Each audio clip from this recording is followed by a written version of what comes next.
Olá, telespectadores da TV da Transparência, sejam bem-vindos ao nosso segundo bloco de notícias desta quarta-feira, dia 15 de maio. A gente começa com as atualizações do Senado Federal, porque já está acontecendo a reunião da Comissão de Constituição e de Justiça do Senado, a CCJ, que retirou da pauta, a primeira coisa que aconteceu na reunião foi a retirada da pauta do projeto que legaliza e regulamenta cassinos, bingos, caça-níqueis, jogos do bicho e jogos de azar no geral. A votação vai ficar, segundo o que foi decidido pelo presidente da comissão, o senador Davi Alcolumbre, para a primeira semana de junho, só daqui a 3 semanas. A decisão de adiar esse projeto, a votação desse projeto, foi a falta do relator do projeto, o senador Irajá. No entanto, mesmo faltando, ele já havia argumentado que, mesmo na contravenção, os jogos de azar já constituem uma atividade econômica relevante e, como tal, devem estar sujeitos à regulamentação pelo Estado. Ou seja, ele é favorável a esse projeto de lei, mas faltou a reunião da comissão e a votação do projeto foi adiada. Hoje na CCJ a gente tem 7 projetos relacionados à criminalidade e à segurança pública entre os 20 itens que está na pauta. Um dos projetos de lei é um que a gente já comentou ontem, do senador Stevenson Valentim, que permite a castração química voluntária para condenados reincidentes em casos de violência sexual ou estupro, por exemplo. A proposta recebeu alterações no relatório do senador Ângelo Coronel. Ele retirou a possibilidade de uma castração física da proposta original, que poderia acarretar também uma extinção de punibilidade. O relator também propõe o aumento de 1 ano nas penas que sejam relacionadas aí com crimes sexuais. O projeto vai ser analisado somente na CCJ e, se aprovado, ele vai para a Câmara dos Deputados, salvo se no mínimo 9 senadores requererem a análise também no plenário do Senado.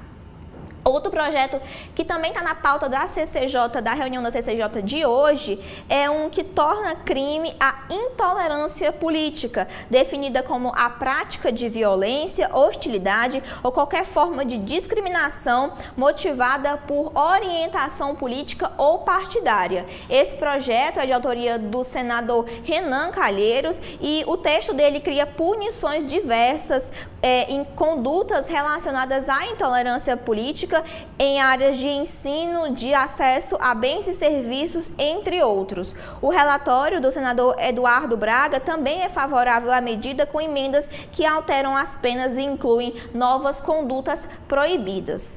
Os integrantes da CCJ hoje também debaterão sobre um projeto de lei que endurece as penas para crimes de maus tratos e abandonos de incapazes e a exposição de pessoas idosas a perigo de saúde e a integridade física e psíquica.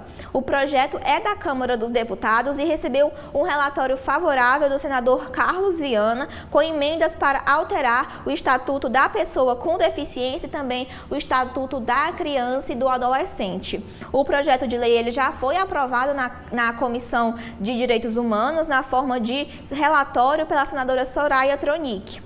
Se ele for aprovado hoje na CCJ, ele irá para debate aí no plenário do Senado.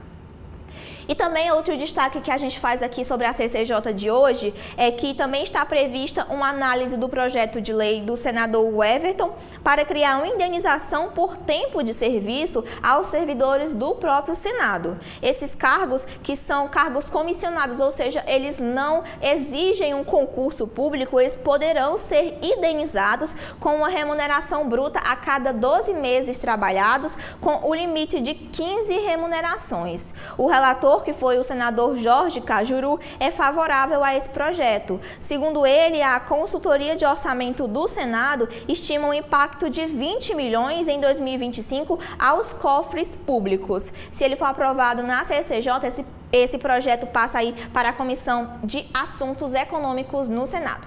Um outro destaque, além da CCJ, é que ontem o senador Fernando Dueri, de Pernambuco, aqui pertinho da gente, falou sobre a importância da desoneração da folha de pagamento dos municípios que têm até 156 mil habitantes, que hoje pagam 8% de impostos sobre a folha de salarial. Ele enfatizou que essa medida é essencial para fortalecer as finanças municipais, promover o desenvolvimento local e também gerar empregos. Na semana passada, o governo federal e o Congresso anunciaram um acordo sobre o pagamento da desoneração da folha de pagamento, no caso, de 17 setores da economia, mas a questão dos municípios ainda ficou em aberto.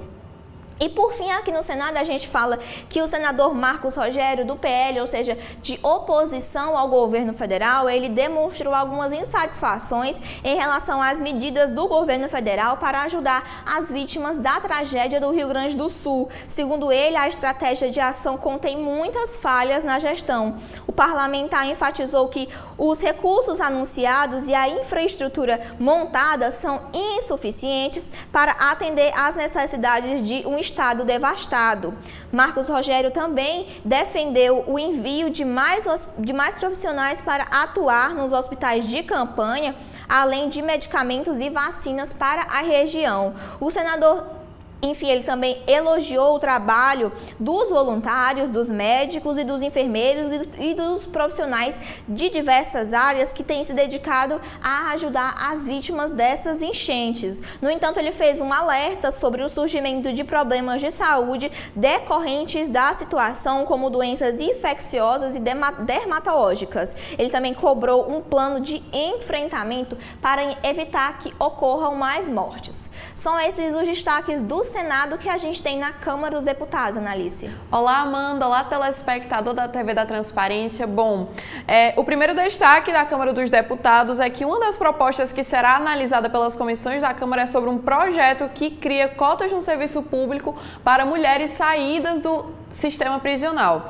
Segundo a delegada Adriana Accorsi, a autora do projeto, a proposta estabelece cota de 5% do total de funcionários de empresas contratadas pelo poder público para serviços de prestação continuada, como vigilância, limpeza e manutenção. Todas as cotas citadas deverão ser paritárias em relação à raça e gênero, incluindo-se travestis e mulheres transexuais. A criação dessas cotas se insere na Política Nacional de Apoio e Humanização às mulheres em situação de privação de liberdade e egressas do sistema prisional e seus familiares, proposto pelo projeto. O objetivo é articular a atuação do poder público em ações voltadas à redução do encarceramento, bem como a proteção dos direitos humanos nos presídios e garantir o acesso a direitos e serviços públicos às acusadas e apoio às famílias das presas e saídas do sistema prisional e suas respectivas famílias.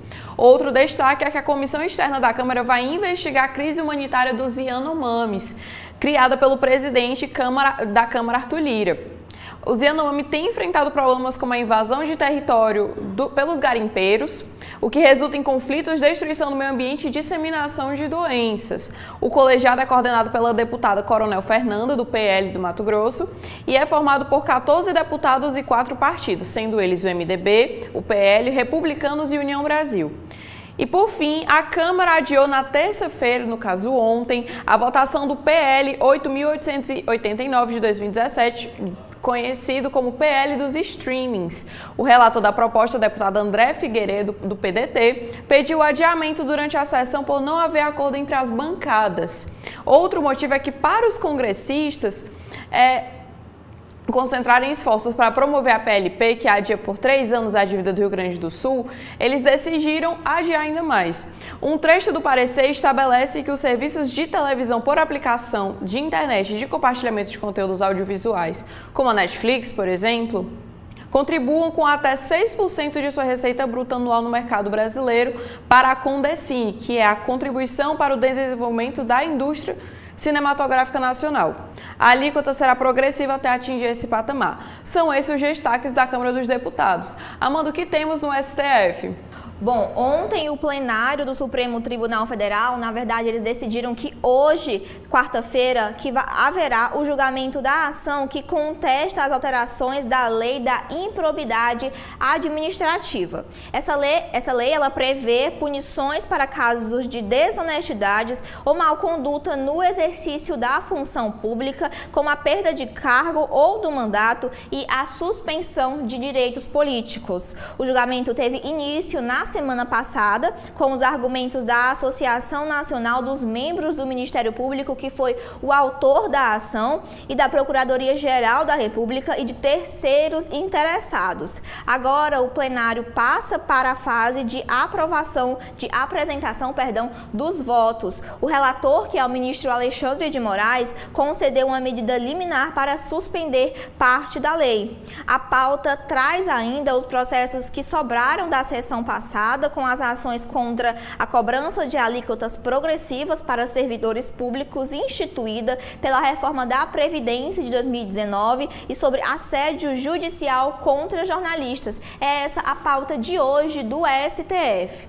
Mas aí a gente também tem um outro caso que, ao julgar as leis dos estados de Recife, Roraima e aqui do Ceará, que tratavam sobre a reserva de vagas para mulheres para a participação em concursos públicos para órgãos de segurança pública, o Supremo afastou qualquer possibilidade de que as normas venham a restringir essa participação feminina na disputa pelo total de vagas oferecidas. O colegiado seguiu o entendimento firmado em casos anteriores, em que os estados devem observar os princípios constitucionais da igualdade entre homens e mulheres para o ingresso nos órgãos como a Polícia Militar e o Corpo de Bombeiros. A decisão foi tomada em plenário virtual e concluída aí no último dia 10, no julgamento de ações diretas de inconstitucionalidade.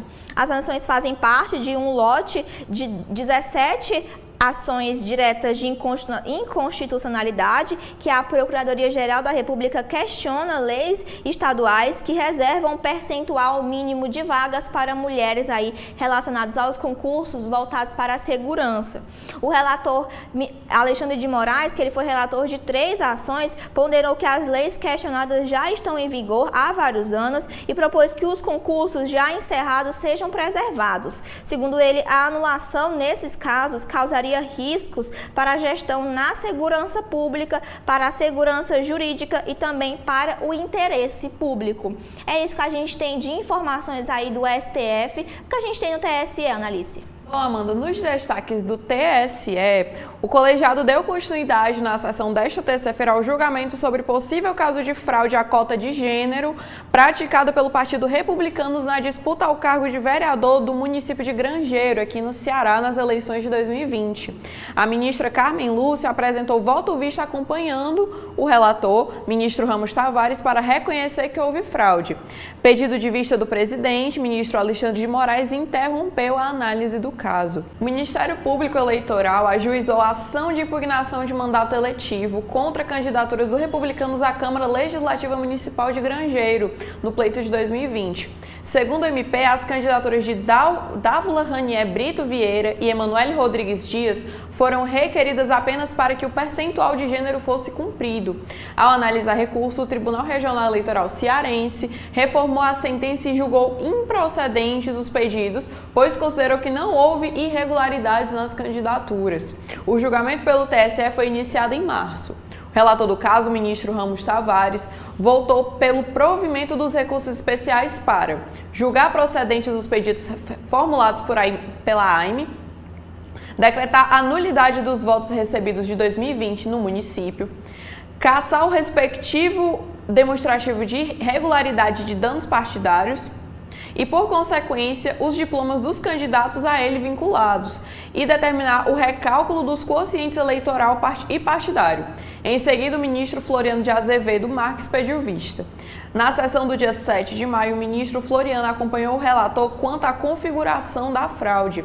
Porém, ao divergir parcialmente, destacou que seria necessário considerar as peculiaridades do caso, pois na eleição de Granjeiros foi eleita apenas uma mulher pelo partido. Após o voto, a ministra Carmen Lúcia pediu vista dos autos. Ao votar na sessão de hoje, Carmen Lúcia defendeu que o TSE já tem jurisprudência no sentido de punir a fraude à cota de gênero. Abre aspas. O que estamos discutindo é se fraude é um ilícito e a consequência é essa que está fixada na lei e que a jurisprudência consolidada até que se mantém? Ou fraude é um ilícito, mas a gente pode dar um jeitinho, em alguns casos permitir que os efeitos foram produzidos com aquele resultado se mantenham, considerando que não haveria de alguma forma esvaziamento da finalidade da norma. Fecha aspas, indagou a ministra.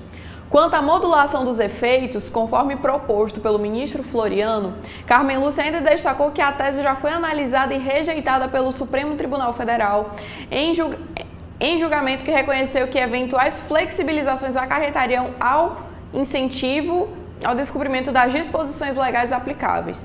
Abre aspas. A nossa jurisprudência significa exatamente uma interpretação que consolida aquilo que é finalidade da norma e de uma sociedade em movimento, para que todo mundo seja responsável, incluídas aquelas que se candidatam, frisou a ministra. E por último, nos destaques do TSE, eu destaco que antes de encerrar a sessão plenária de ontem, o presidente do TSE, ministro Alexandre de Moraes, lembrou que a partir de hoje, até sexta-feira, das 9 às 18, a Corte realiza a etapa da confirmação da 7ª edição do Teste Público de Segurança da Urna. Durante o evento, os grupos de investigadores que obtiveram algum avanço na primeira fase, que ocorreu de 27 de novembro a 2 de dezembro do ano passado, voltarão ao TSE para verificar se todos os achados apontados foram incorporados às urnas e aos sistemas eleitorais correlatos. No teste de confirmação, a Polícia Federal e a Universidade Federal do Mato Grosso do Sul vão repetir alguns planos executados na urna eletrônica, anunciou o ministro. São esses os destaques do STF. Eu volto para você, Amanda. E assim encerramos o nosso segundo bloco de notícias desta quarta-feira, te convidando a continuar conosco aqui na TV da Transparência. Até a próxima!